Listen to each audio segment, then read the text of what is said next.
자, 이제 오늘의 세 번째 시간은 220쪽에 있는 19번 문제가 되겠습니다. 19번 문제는 폐업후 재등록한 개공에 대한 문제인데요. 해마다 한 문제가 출제가 됩니다. 그래서 19번 문제 볼까요? 네. 폐업 신고 후 재등록한 개공에 대한 설명 중에서 옳지 않은 것은 1번. 개공이 폐업 신고 후 다시 등록을 한 때는 폐업 신고 전의 개공의 지위를 승계합니다. 맞죠? 특히 주의할 것은 법개공의 대표자가 법인을 폐업하고 다시 공개공으로 중개사무소 개설 등록을 한 때에도 폐업 전에 법개공의 지위를 그대로 승계한다라는 것도 같이 이해해 두시기 바랍니다. 2번 등록관청은 폐업 신고 후 재등록한 개공에 대해서 폐업 신고 전에 등록 취소에 해당하는 위반 행위를 사유로 등록 취소 처분을 할 수가 있습니다. 그렇지만 폐업 기간이 3년을 초과한 데는 일을 할 수는 없죠. 맞고. 3번 등록 관청은 폐업 신고 후 재등록한 개공에 대해서 폐업 신고 전에 업무 정지에 해당하는 위반 행위를 사유로 업무 정지 처분을 할 수가 있습니다.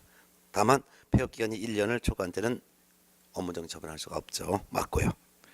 4번 등록 관청이 폐업 신고 전에 위반 행위를 사유로 폐업 신고 전에 위반 사유로 재등록한 개공에 대해서 행정 처분을 하는 때는 폐업 기간, 폐업 사유 등을 고려해야 됩니다. 옳은 지문.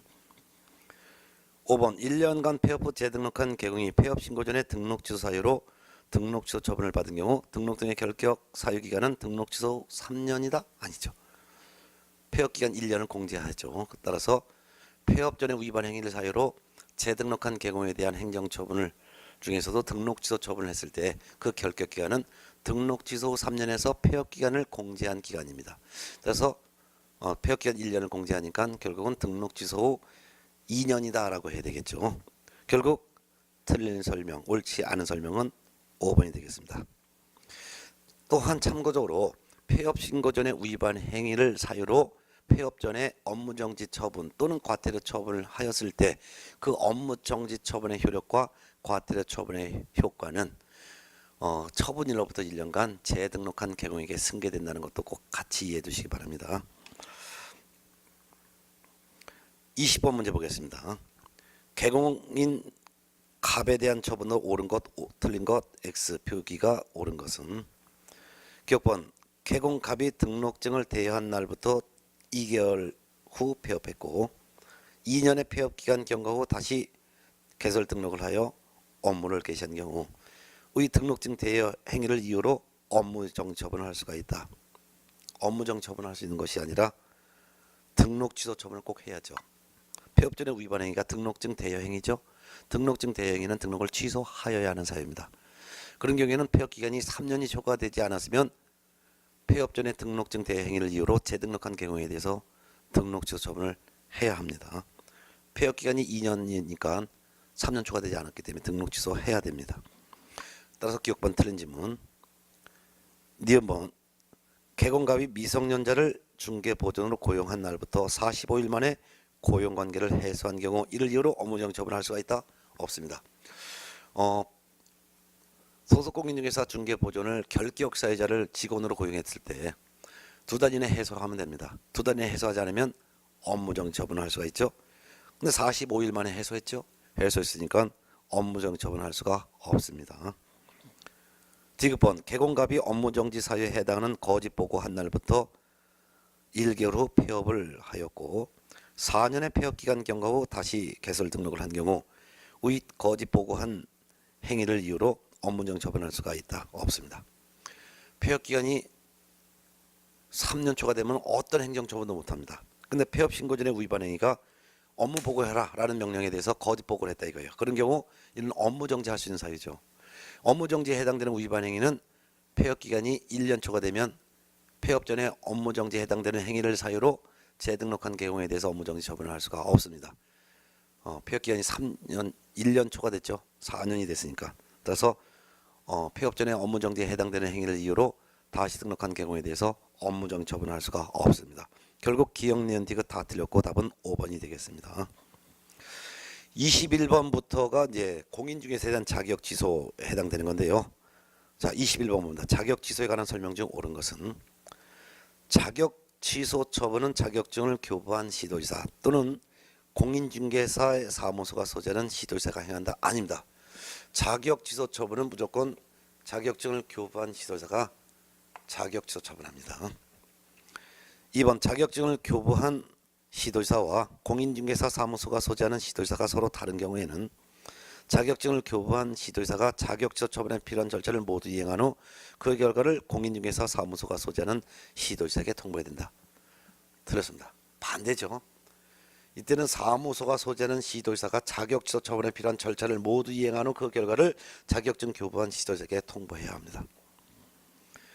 3번 공인중개사인 개업 공인중개사가 자격정지 기간 중인 소속 공인중개사로 하여금 중개 업무를 수행한 경우 개업 공인중개사 및 소속 공인중개사 모두 자격 취소 처분을 받는다. 들었습니다. 개공은 등록 취소 처분을 받고 그 소속 공인중개사는 자격 취소 처분을 받습니다. 4번 자격 취소 처분을 받은 자는 3년간 공인중개사가 될 수 없습니다. 맞습니다. 자격 취소 처분 받으면 3년간 공인중개사가 될 수도 없고 또한 자격 취소 처분 받고 3년간은 중개 업무에도 종사할 수가 없습니다. 정답 4번. 5번 자격 취소 처분을 행한 시도지사는 7일 이내 이를 장관에게 보고하고 다른 시도지사에게 통지해야 된다. 5일 이내 보고하고 통지해야 합니다.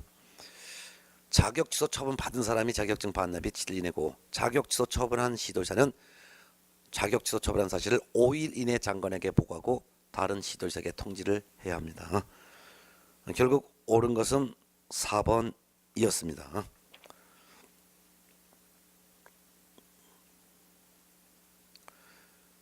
자, 22번 문제 보겠습니다.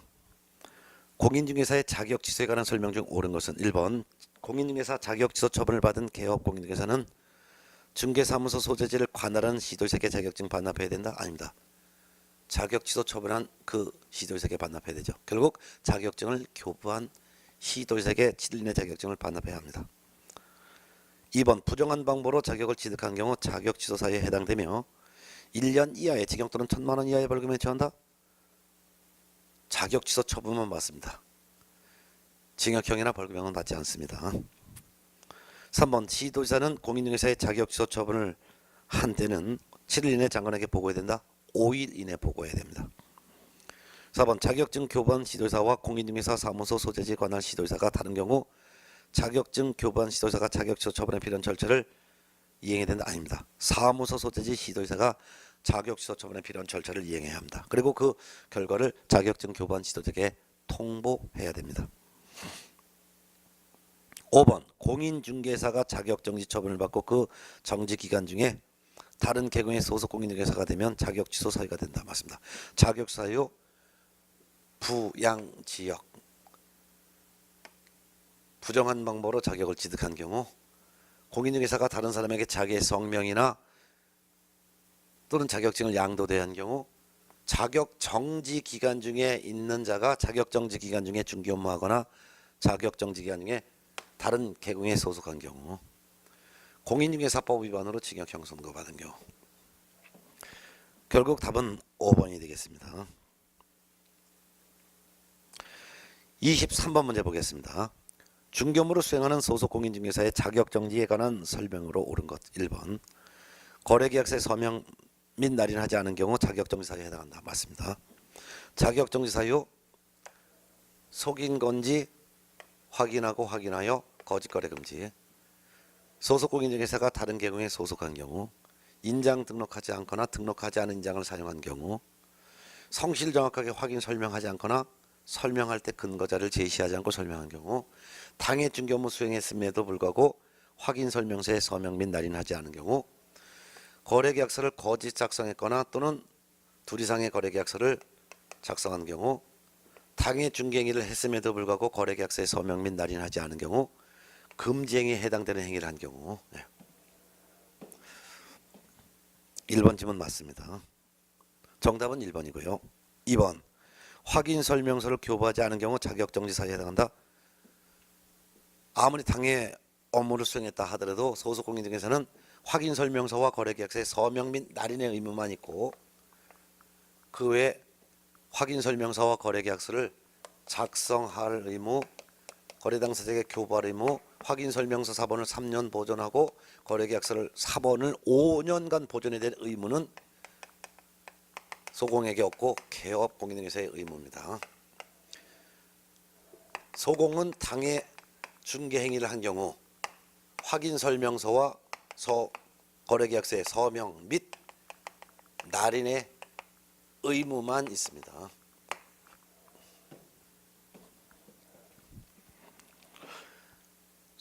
그 다음에 3번 질문. 전속중개계약서에 의하지 않고 전속중개계약을 체결한 경우에는 자격정지사유에 해당한다. 들었습니다.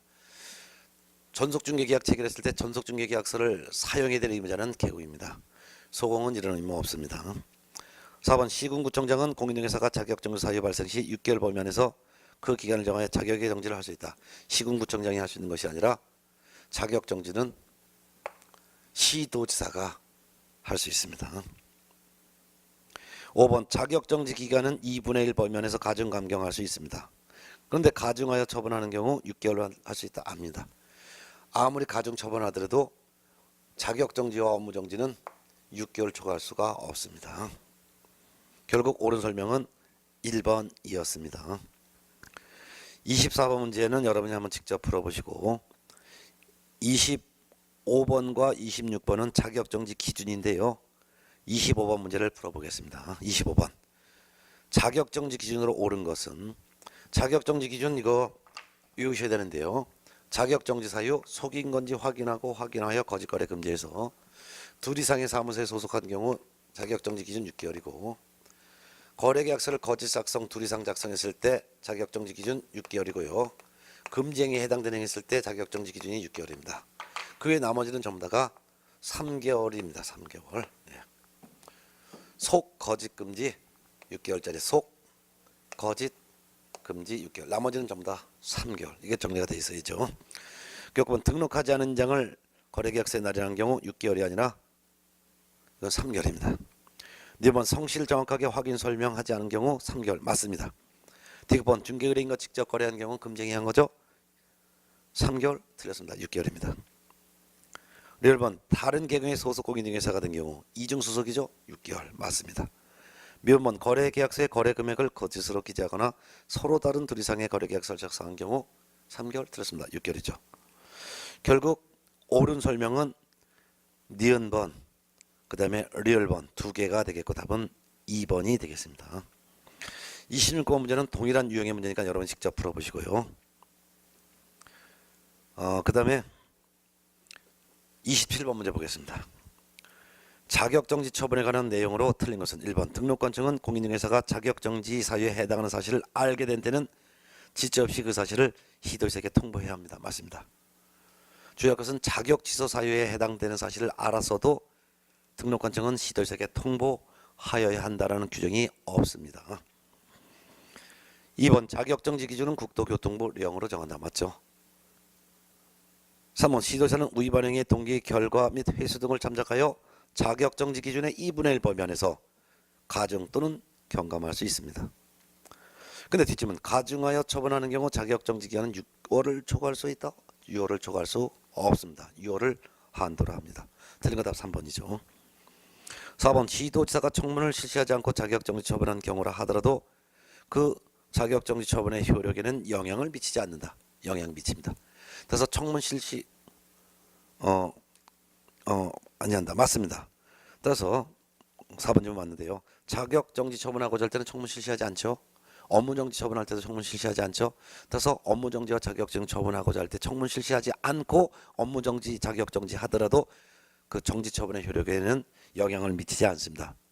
영향을 미치지 않는 말은 업무정지 처분의 효력과 자격정지 처분의 효력이 있다 그 말입니다. 옳은 지문이죠. 5번 자격정지 처분을 받은 자는 자격증 반납할 필요가 없습니다. 맞습니다. 공인중개사법령상 행정처분 받은 사람이 증 반납 의무는 등록 취소 받은 경우, 자격 취소 처분 받은 경우 두 가지밖에 없습니다. 그 외에는 행정처분 받았다 하더라도 증 반납 의무가 없으므로 업무정지 처분 받은 경우, 자격정지 처분 받은 경우, 거래정보사업자 지정 취소 처분 받은 경우에는 자격증, 등록증, 지정서 반납하지 않습니다. 결국 다 옳은데 틀린 건 3번이 되겠습니다. 업무정지와 자격정지는 가중하여 처분하더라도 6개월을 초과할 수 없습니다. 정답 3번.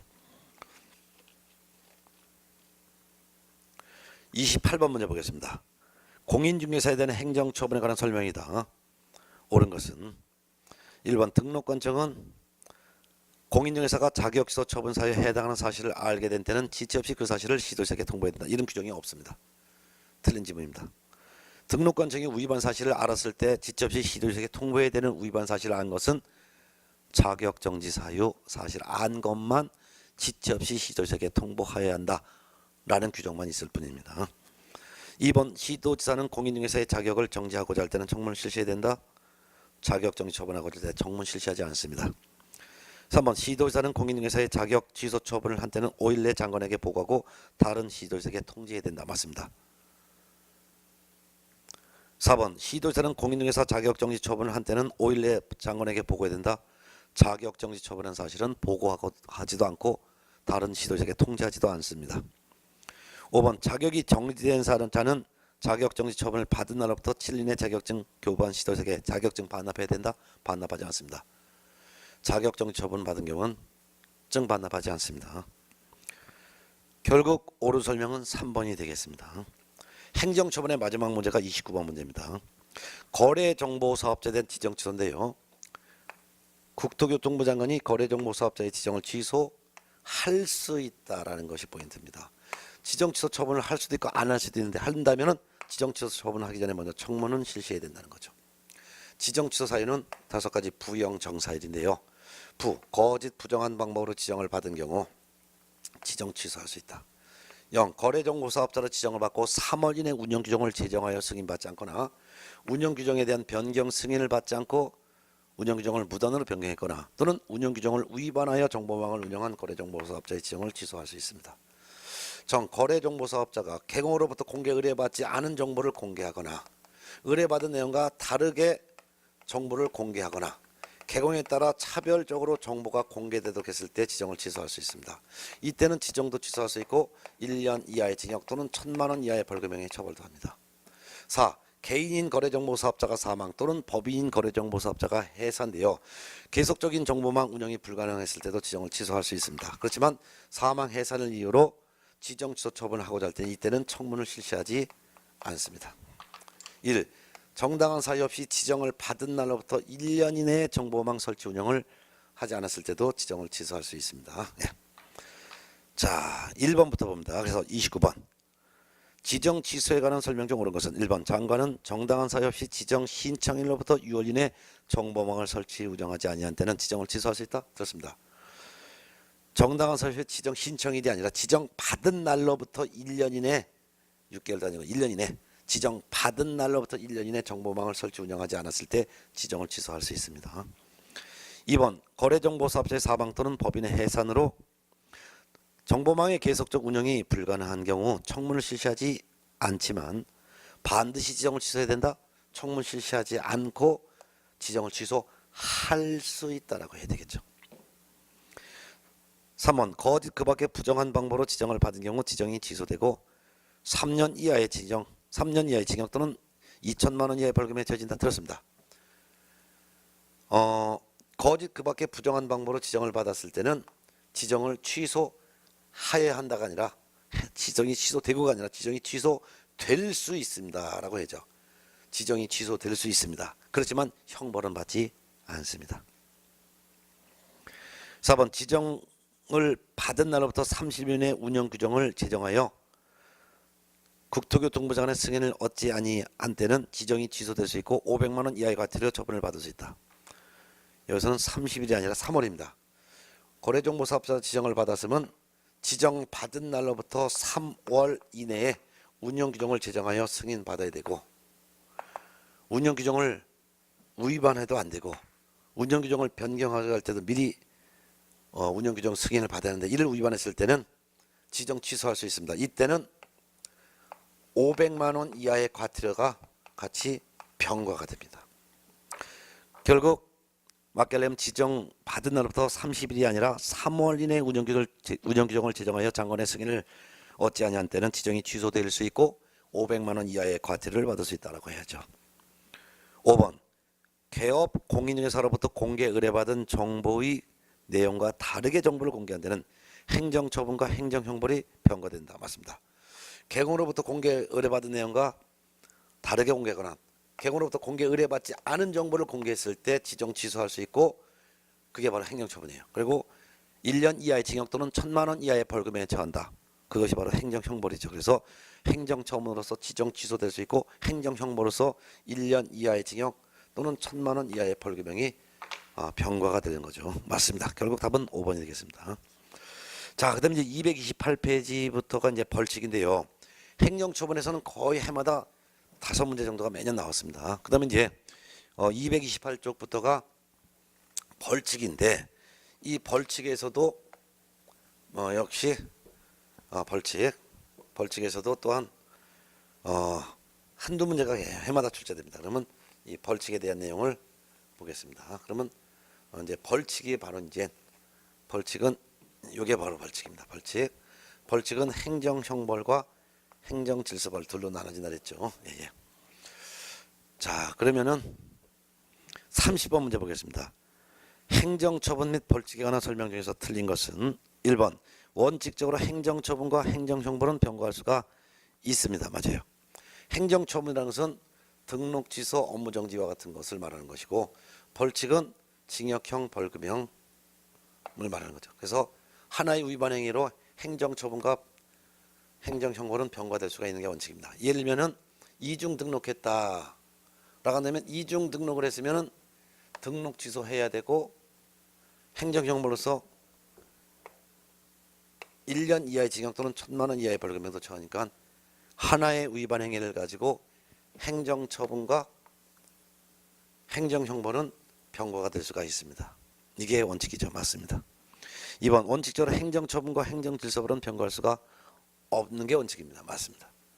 즉 등록 취소도 하고 이게 바로 이제 행정처분이에요. 그 다음에 행정질서벌 과태료도 부과하고 이건 아니라 이거죠.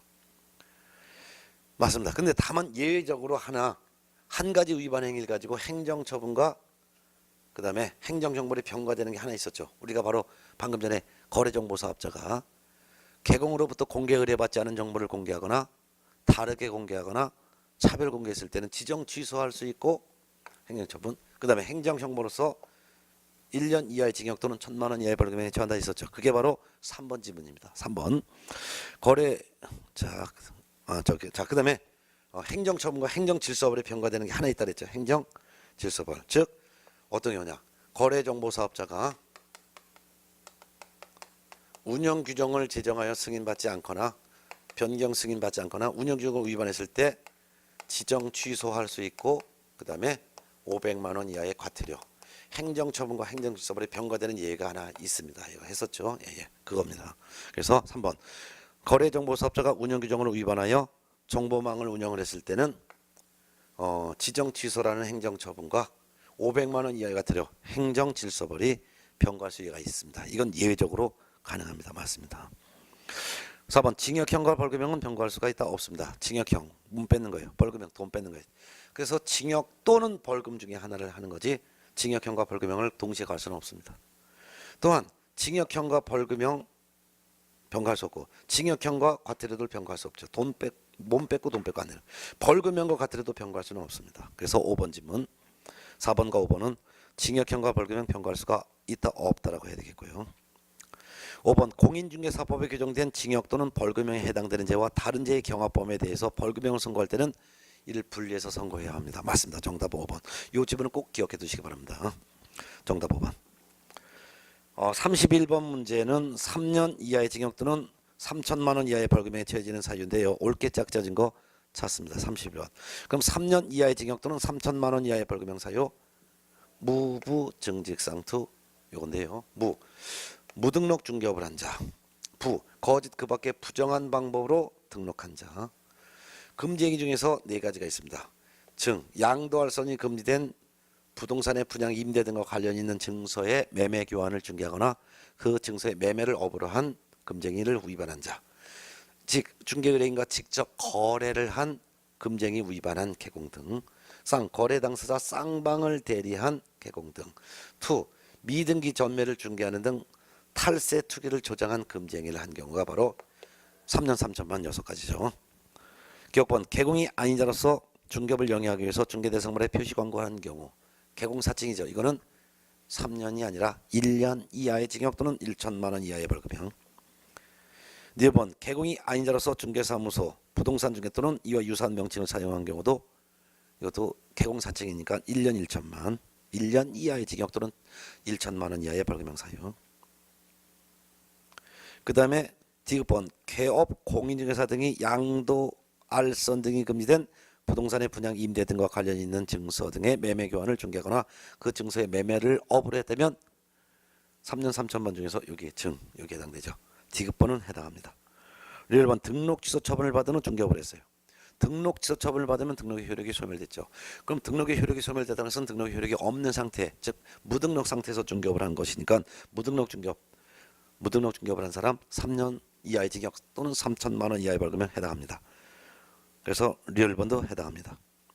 미음번 공인중개사가 아닌 자로서 공인중개사 또는 이와 유사한 명칭을 사용한 경우 공인중개사 사칭했을 때 1년 1천만입니다. 그래서 1년 이하의 징역 또는 1천만 원 이하의 벌금형. 그럼 결국 3년 이하의 징역 또는 3천만 원 이하의 벌금에 처진 사유로 옳게 짝져진 것은 디귿번과 리얼번 두 개가 되겠고 정답은 5번이 되겠습니다. 디귿번과 리얼번 4번이 되겠습니다. 디귿번, 리얼번 4번이 되겠습니다. 자, 그 다음에 이제 32번 문제와 33번 문제는 1년 이하의 징역 또는 1천만 원 이하의 벌금형 사유인데요.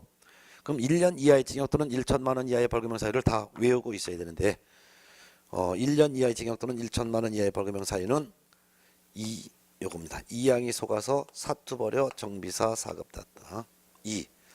이중 등록한 경우 양 개공이 성명, 상호, 등록증 양도되어거나 양수되어 받은 자 공인중개사가 다른 사람에게 성명, 자격증을 양도되었거나 자격증을 양수되어 받은 자 속, 둘 이상의 사무소에 소속을 한 개공 등에 대해서 사투, 중개사무소를 둘 이상 설치하거나 천막 등 임시 중개시설물을 설치한 경우 정, 거래정보사업자가 개공으로부터 공개 의뢰받지 않은 정보를 공개했거나 개공으로부터 공개 의뢰받은 내용과 다르게 공개했거나 차별 공개한 경우 비, 업무상 알게 된 비밀을 누설한 경우 다만 피의자의 명시한 의사에 반해서 벌할 수는 없습니다.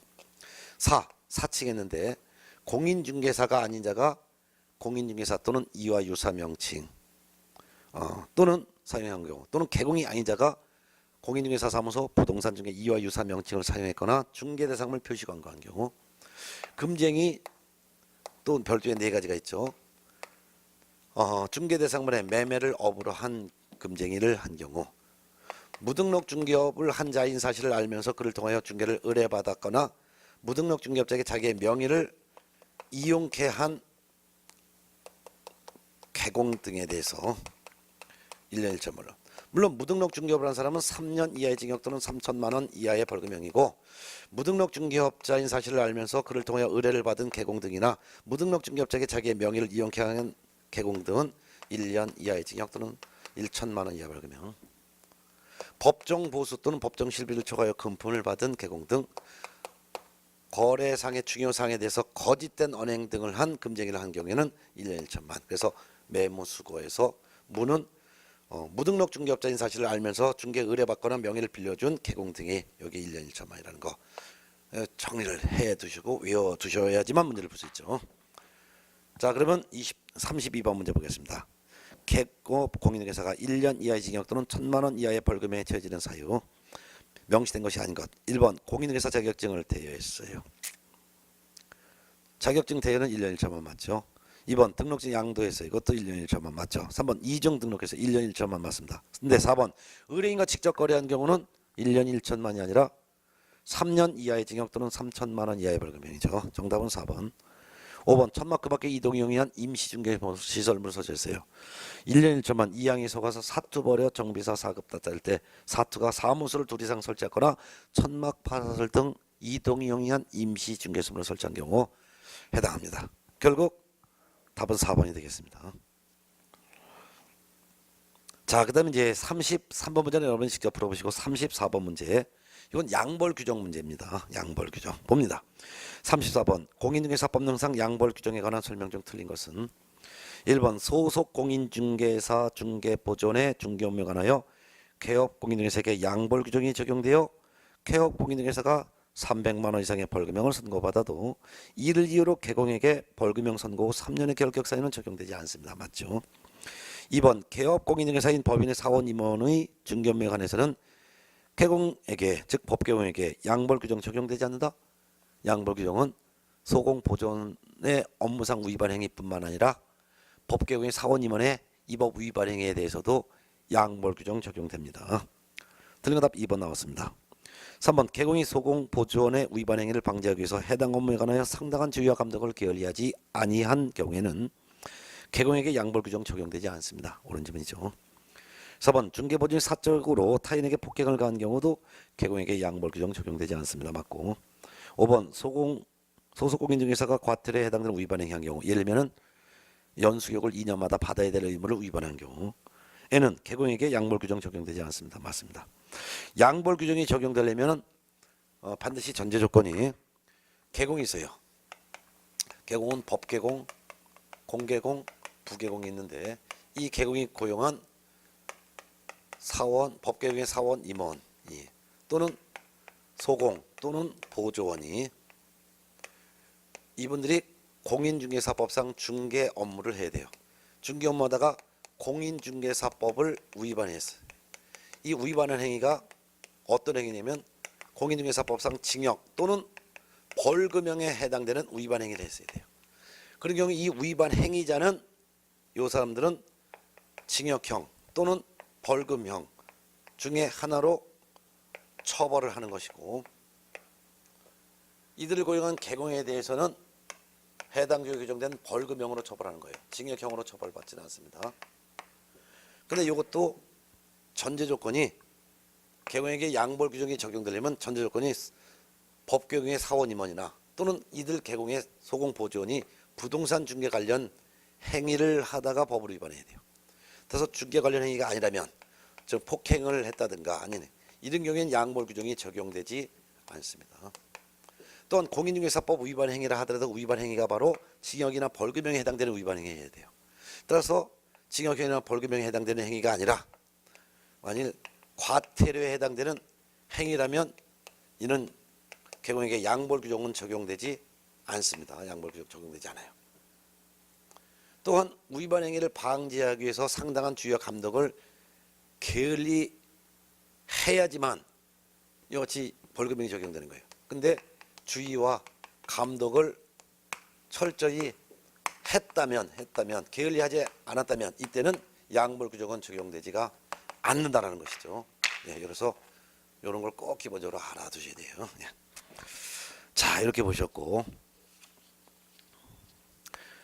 35번 문제는 여러분이 한번 직접 풀어보시기 바라고요. 36번부터가 이제 과태료인데요. 36번부터 과태료에 해당되는 건데 과태료에 해당되는 것이 바로 질서벌이에요. 그러면 행정정벌은 법원에서 가는 반면 행정질서벌은 행정관청이 부과하는 거예요. 자 보겠습니다. 36번 과태료 부과 사유에 대한 부과 징수권자로서 틀린 것은 1번 등록증 사무소에 게시하지 않은 경우 사무소 게시해야 될 의무자는 개공이죠. 그러니까 등록관청이 과태료 부과하는 거 맞습니다. 2번 중개사무소 이전 신고하지 않은 경우에 대한 과태료 부과도 역시 개공에 대한 과태료니까 등록관청이 부과합니다. 맞고 3번 사무소 명칭에 공인중개사 사무소 부동산 중개라는 문자를 사용하지 않은 경우 이거 개공에 대한 과태료니까 등록관청이 하는 거 맞습니다. 4번 거래 당사자의 손해배상 책임을 보장에 관한 사항을 설명하지 않은 경우 즉 중개가 완성되면 개공은 손해배상 책임의 보장에 관한 사항을 거래 당사자에게 설명하고 보증관계 증서 사본을 교부 제공해야 될 의무는 개공이죠. 이를 하지 않았을 경우 과태료 부과는 시도지사가 하는 아니죠. 등록관청이 합니다. 틀린 거 답 4번이죠. 5번 거래 정보망의 이용 및 정보 제공 방법 등에 관한 운영 규정을 위반해서 정보망을 운영한 거래정보 사업자에 대한 과태료 부과는 국토교통부 장관이 하는 거 맞죠? 네.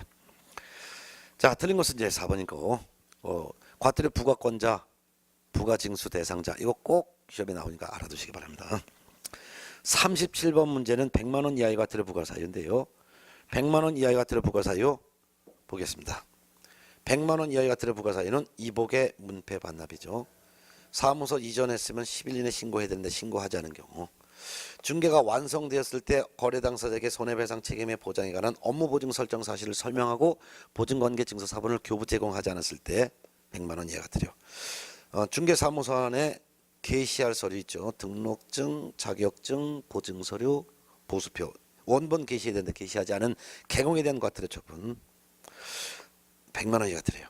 개공이 사무소 명칭에 법정 문자를 사용하지 않거나 5개 광고문의 성명을 표기하지 않거나 중개대상물 표시 광고할 때 사무소의 명칭, 소재지, 연락처, 성명을 같이 명시하지 않은 개공에 대해서 폐업, 휴업 등의 신고를 미리 하지 않고 무단 폐업한 경우, 즉 폐업을 하고자 할 때 미리 폐업 신고해야 되고 3월 초과하여 휴업을 하고자 할 때 또는 등록 후 3월이 초과되도록 업무를 개시하지 않을 때 미리 휴업 신고해야 되고 휴업한 중개업을 재개하고자 할 때 미리 재개 신고해야 되고 휴업한 중개업에 대한 기간을 변경하고자 할 때 기간 변경 신고 미리 해야 되는데 하지 않은 경우에 대한 과태료는 이건 전부 다가 개공에 대한 의무이기 때문에 등록관청의 개공에 대해서 100만 원 이하의 과태료.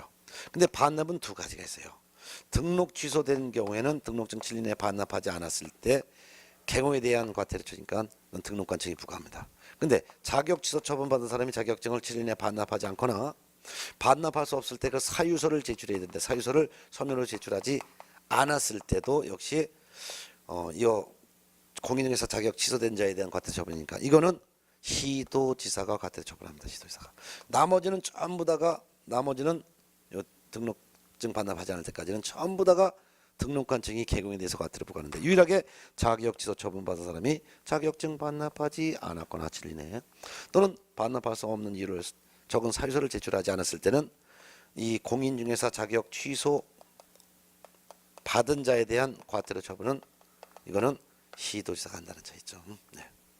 그 중에서 과태료 부과 기준 중에서 법정 문자를 사용하지 않거나 또는 5개 광고문의 성명을 표기하지 않거나 또는 중개대상물 표시 광고할 때 사무소 명칭, 소재지를 명시하지 않았을 때가 부과 기준이 50만 원으로 정해졌어요.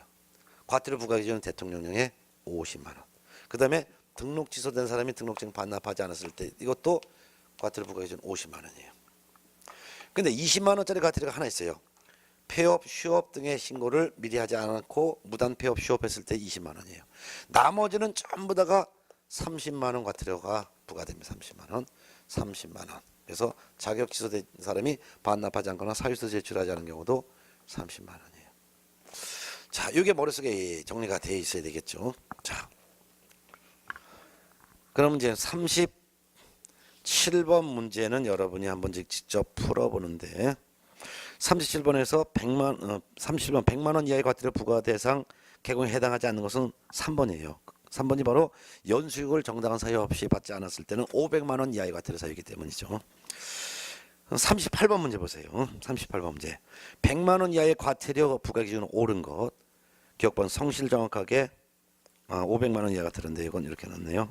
100만 원 이하의 과태료 부과 기준 문제가 뒤에 나오는데 39번 문제인데 조금 이따 풀어볼게요. 그리고 500만 원 이하의 과태료 내용을 한번 좀 살펴보겠습니다. 그래서 일단 500만 원 이하의 과태료 사유를 한번 볼게요.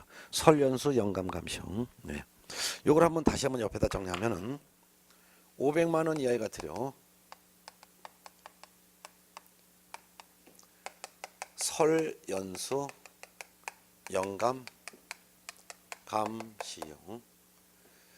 이거 개공이 중개 의뢰 받았을 때 성실 정확하게 설명하지 않거나 설명할 때 근거 자료를 제시하지 않고 설명했을 때 500만 원 이하의 과태료. 근데 요 둘 중에 한 가지라도 하지 않았을 때는 한 가지는 했고 한 가지를 안 했을 때는 400만 원 과태료 기준이.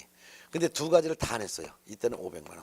즉 그러면은 성실 정확하게 설명을 했는데 근거자를 제시하지 않은 경우 또는 반대로 성실 정확하게 설명하지 않고 근거자료만 제시한 경우 이때는 400만 원. 근데 성실 정확하게 설명도 하지 않고 근거자료도 제시하지 않았을 때는 500만 원 과태료 부과 기준 금액이 정해져 있어요. 자, 연수경은 이건 개공에 대한 것들이고 개공뿐만 아니라 소공도 연수교육을 2년마다 받아야 되는데 받지 않았어요. 근데 2년이 되고 나서도 한 달 이내에 안 받았을 때는 20만 원. 3달 될 때까지도 안 받았으면 30만 원. 그다음에 6개월 될 때까지도 안 받았으면 50만 원. 근데 6개월을 초과되고서도 안 받았을 때는 이때는 100만 원의 과태료 부과 기준 금액이 정해져 있습니다.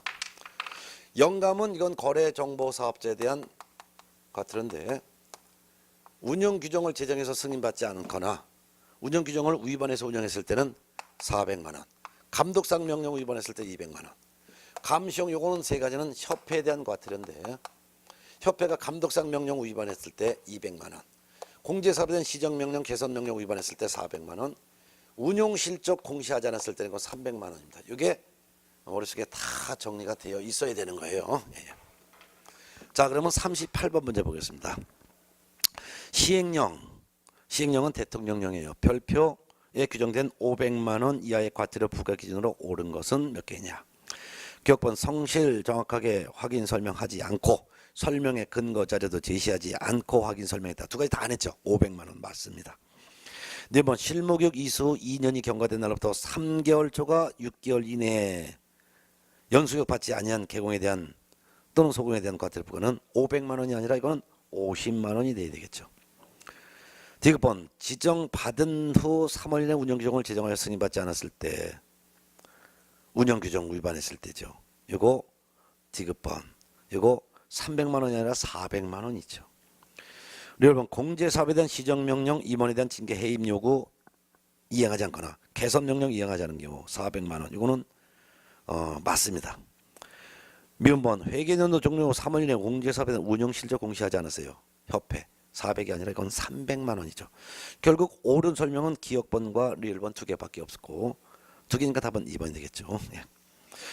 밑에 해설에 제가 쭉 설명해놨지만 요 제가 그림으로 한번 지금 정리해드린 거를 한번 가볍게 정리하시기 바랍니다. 자, 39번 문제가 벌칙의 마지막 문제가 되겠습니다. 39번 공인중개사법 시행령 즉 대통령령에 규정된 100만 원 이하의 과태료 기준으로 옳은 것. 기억번 등록 취소 처분을 받은 후 등록증 반납하지 않은 자 30만 원 아니죠. 50만 원이죠. 4번 중개 완성 시 손해배상 책임에 관한 사항을 설명하지 않거나 손해배상 책임에 관한 사항이라는 것은 업무보증 설정을 말하는데 업무보증 설정한 사실을 설명하지 않거나 관계증서의 4번 또는 관계증서에 관한 전자문서를 교부하지 않는 경우 50만 원, 이거나 30만 원이라고 돼야 되겠죠. 30만 원. 디귿번 성명 등을 표기하지 않고 중개대상물 표시 광고했다. 50만 원 맞습니다. 그 다음에 리얼번 휴업반 중개 매체에게 휴업기한 변경 신고를 하지 않은 개공 30만 원 아닙니다. 이건 20만 원이죠. 묘문 자격 취소 처분을 받고 자격증 반납하지 않거나 자격증 반납할 수 없는 사유를 제출하지 않은 경우 50만 원 아닙니다. 30만 원입니다. 결국은 옳은 것은 디귿번 요거 하나밖에 없으니까 정답은 1번이 되겠습니다. 자, 이렇게 해서 공인중개사 법령이 여기까지가 공인중개사 법령이고 공인중개사 법령에서는 총 30문제가 출제됩니다. 그럼 여기까지 공부한 내용에서 적게는 28문제, 많게는 30문제 이렇게 출제가 됩니다. 자, 그럼 교재는 이제 한 장 넘어서 제2편 부동산 거래 신고 등에 관한 법령인데요. 부동산 거래 신고 등에 관한 법령에서는 한 4문제 정도가 출제가 됩니다. 자, 그러면 부동산 거래 신고 등에 관한 법령에서 부동산 거래 신고 등에 관한 법령은 내용이 상당히 양이 많아요. 그래서 부동산 거래 신고 등에 관한 법령 내용을 정리만 할래도 2시간 걸립니다. 그렇기 때문에 이거는 여러분들이 이제 부동산 거래 신고 등에 관한 법령에서 기본적인 사항에 대해서는 일단 여러분들이 이제 복습을 다 하셔야 되는데 한번 간단하게 내용 정리한 조금만 좀 하고 문제를 풀어볼까 합니다. 예. 다 지워야 되겠네요. 예.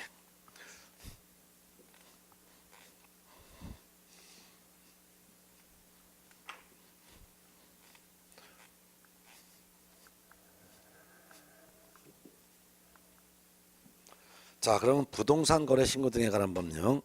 문제는 241페이지부터인데요. 근데 일단 부동산 거래 신고 등에 관한 법 중에서 부동산 거래 신고 요거부터 이제 먼저 봅니다. 여기서 2문제가 나와요. 그리고 등이라는 것은 2가지인데 외국인에게만 특별히 적용되는 외국인 등의 특례 규정 여기서 1문제. 그다음에 토지 거래 허가 제도가 있어요. 여기서 한 문제에서 여기서 각각 한 문제씩, 그리고 부동산 거래 신고 의무에서 두 문제가 나와요. 그럼 부동산 거래 신고에서는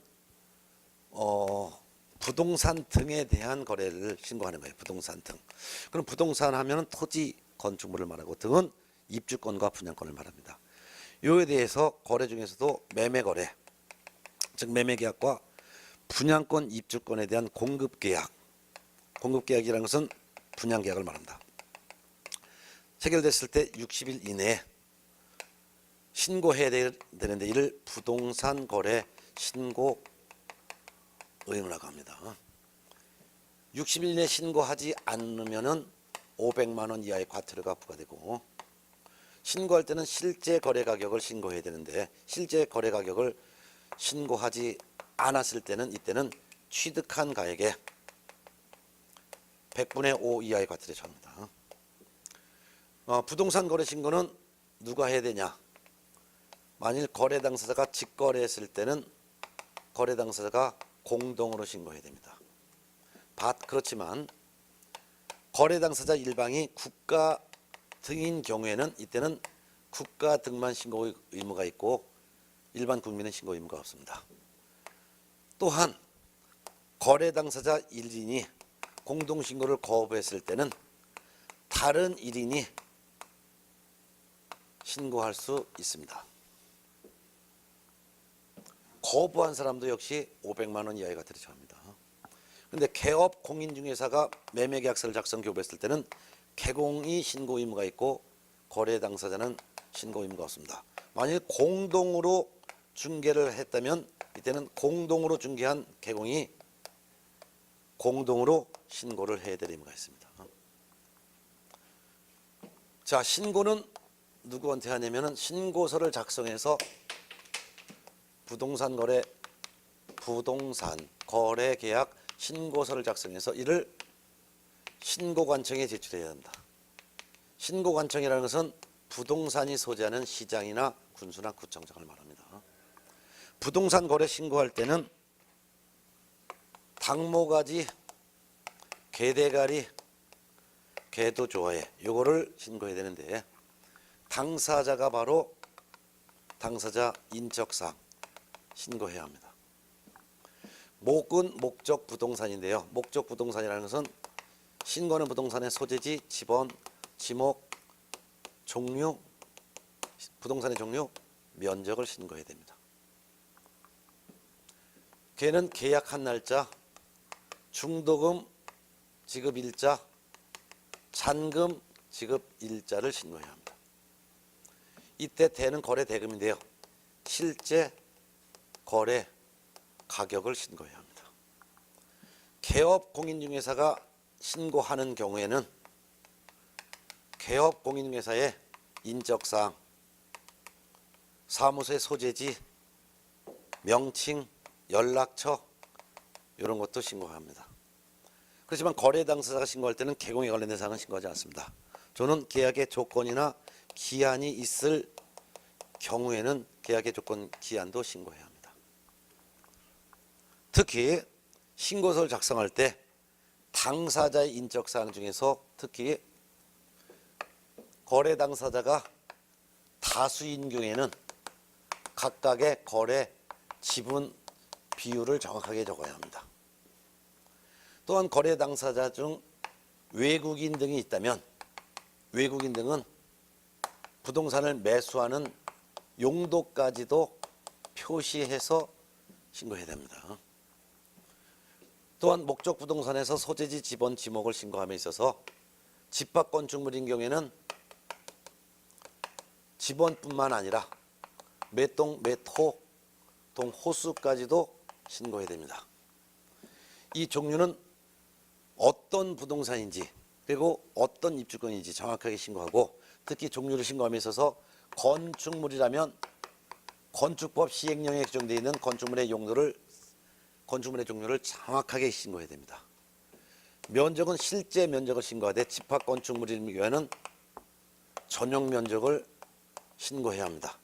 그 밖에 일반 건축물은 연면적을 신고해야 합니다. 계약일자, 중도금, 지급일자, 잔금일자 신고하고 대금은 실제 거래가격을 신고해야 합니다.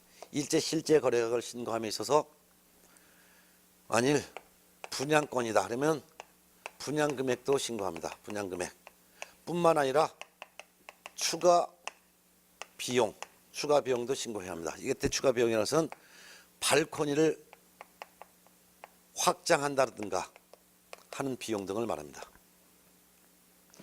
입주권에 대한 신고할 때는 권리가격도 신고하고 뿐만 아니라 추가 비용으로서 발코니 확장 비용 그런 것뿐만 아니라 프리미엄이 있다면 프리미엄도 신고해야 합니다.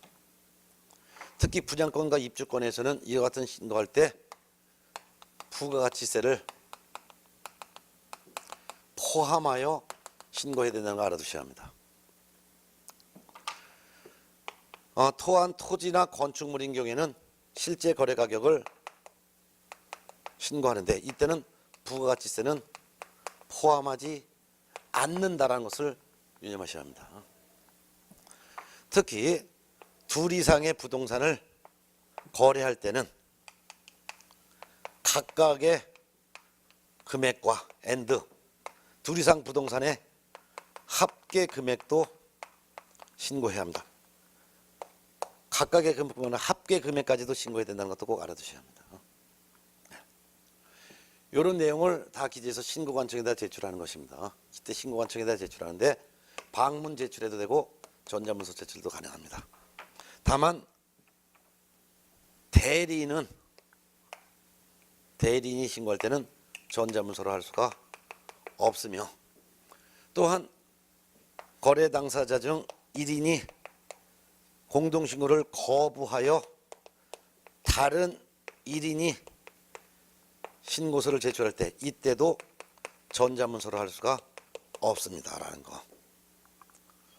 그럼 신고를 받은 신고관청은 신고 내용을 확인한 즉시 지체 없이 신고 내용을 확인한 후 지체 없이 부동산 거래 신고 필증을 발급해 줘야 합니다. 그러면 신고 필증만 있어도 등기할 수 있기 때문에 신고 필증을 받았을 때는 부동산 등기 특별조치법에 따른 검인을 받은 것으로 보게 된다는 것도 알아두면 되겠죠. 또한 신고를 받은 신고관청은 신고 내용이 누락되어 있으면 보완할 것을 명령할 수도 있고 또한 각종 서류를 제출할 것을 명령할 수도 있는데 특히 그 중에서도 신고관청이 신고인에게 거래 대금을 지급하였음을 증명할 수 있는 서류의 제출 명령을 했을 때 이를 제출하지 않았을 때는 이때는 3천만 원 이하의 과태료가 부과된다는 것도 알아두셔야 합니다. 이게 최소한의 내용이 됩니다. 또한 부동산 거래 신고에서 추가로 더 알아둔다면은 이 부동산 거래 신고서를 제출했는데 부동산 거래 신고를 받은 신고관청은 신고 내용을 조사할 수가 있습니다. 신고 내용을 조사했으면 조사한 내용을 특별시장, 광역시장, 도지사, 특별자치도지사에게 이거 보고해야 됩니다. 보고를 받은 시도지사는 보고받은 내용을 취합을 합니다. 취합하여 매월 국토교통부 장관에게 또 보고해야 된다는 것도 알아두셔야 합니다. 또한 부동산 거래 신고는 계약일로부터 60일 내에 신고를 해야 될 의무가 있는 게 원칙이지만 다만 부동산 거래 신고 안 해도 되는 경우가 있습니다. 그게 바로 부동산 정보 시스템이라는 게 있습니다. 부동산 정보 시스템을 통하여 거래 계약이 체결됐을 때 이때는 거래 계약이 체결된 순간 부동산 거래 신고서를 제출한 것으로 봅니다. 그렇기 때문에 부동산 정보 시스템을 통해서 거래 계약이 체결됐을 때는 이때는 부동산 거래 신고서를 제출한 것으로 본다. 그러니까 별도로 부동산 거래 신고할 필요가 없다는 것도 꼭 알아두셔야 합니다. 그 밖에도 부동산 거래 신고에 관련된 내용 중에서 부동산 거래 신고를 받았습니다. 그 신고 필증을 받았죠. 신고 필증을 발급받은 후 사정 변화에 따른 세 가지 내용이 추가로 할 수가 있는 게 있습니다. 첫 번째는 부동산 거래 신고한 이후, 즉 매매 계약, 공급 계약 체결했으면 60일 이내 신고하라 그랬죠. 신고하여 신고 필증 받았죠. 근데 이 매매 계약, 공급 계약이 무효가 되거나 취소가 되거나 해제가 됐을 때는 이 계약은 무효, 취소, 해제가 되었습니다라는 해제 등의 신고를 신고인이 할 수가 있습니다. 그러면 해제 등의 신고를 받은 신고관청은 지체 없이 해제 등의 확인서를 발급을 해줘야 될 것입니다. 두 번째는 부동산 거래 신고를 했습니다. 매매계약 체결하고 또는 공급계약 체결하고 신고하여 신고필증을 받았습니다. 근데 신고할 때 신고 내용을 잘못 기재하여 신고를 하여 신고필증을 받았을 때는 이때는 부동산 거래의 정정 신청이라는 것을 할 수 있습니다. 정정 신청을 받은 신고관청은 정정된 내용에 따른 새로운 신고필증을, 정정된 내용을 반영한 신고필증을 다시 만들어서 지체 없이 재교부를 해야 합니다. 이건 전부 다가 지체 없이입니다. 지체 없이. 신고필증 주는 것도 지체 없이, 확인서 발급, 신고필증 재교부도 지체 없이. 자, 세 번째는 부동산 거래 신고, 매매계약, 공급계약 체결하고 신고했습니다. 신고를 제대로 했기 때문에 신고필증을 발급받았습니다. 그렇지만 매수인이 등기를 신청하기 전에 그 계약 내용을 변경을 한 경우입니다. 이때는 부동산 거래에 변경 신고를 할 수 있습니다. 변경 신고를 받은 신고관청은 변경된 내용을 반영한 새로운 신고필증을 지체 없이 재교부해야 합니다. 이것도 전부 다 지체 없이입니다.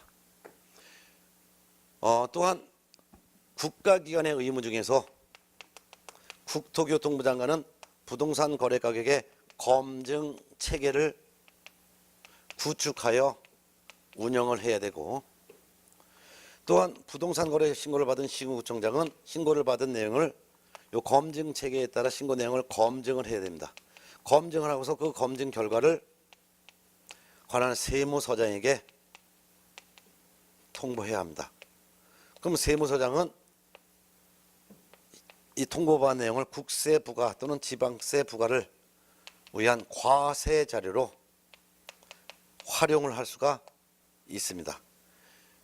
이런 내용이 부동산 거래 신고에서 가장 최소한도 이 부동산 거래 신고에서 여러분이 꼭 알아둬야 될 내용입니다. 이게 기본적인 내용이고, 이건 머릿속에 완벽하게 정리가 되어 있을 것을 기본으로 합니다. 최소한입니다. 최소한도 이거 제가 설명드린 것은 머릿속에 완벽하게 정리가 되어 있어야지, 그렇지 않다면 절대로 문제 풀 수가 없습니다. 그래서 일부러 이거 설명을 드렸습니다. 그럼 다음 시간에는 제가 241쪽 부동산 거래 신고 의무에 대한 내용 1번부터 문제를 다음 주부터 풀어드리도록 하겠습니다. 그래서 여러분들 다음 주에 문제 와서 풀 때도요, 최소한도 이론 내용은 미리 복습을 하고 오셔야지만 문제를 풀 수 있으니까 다음 시간 때 문제 어렵지 않게 문제를 풀 수가 있게 미리미리 좀 준비를 부탁합니다. 자, 그럼 다음 시간에는 241쪽 1번 문제부터 풀 때 다시 만나겠습니다. 수고하셨습니다.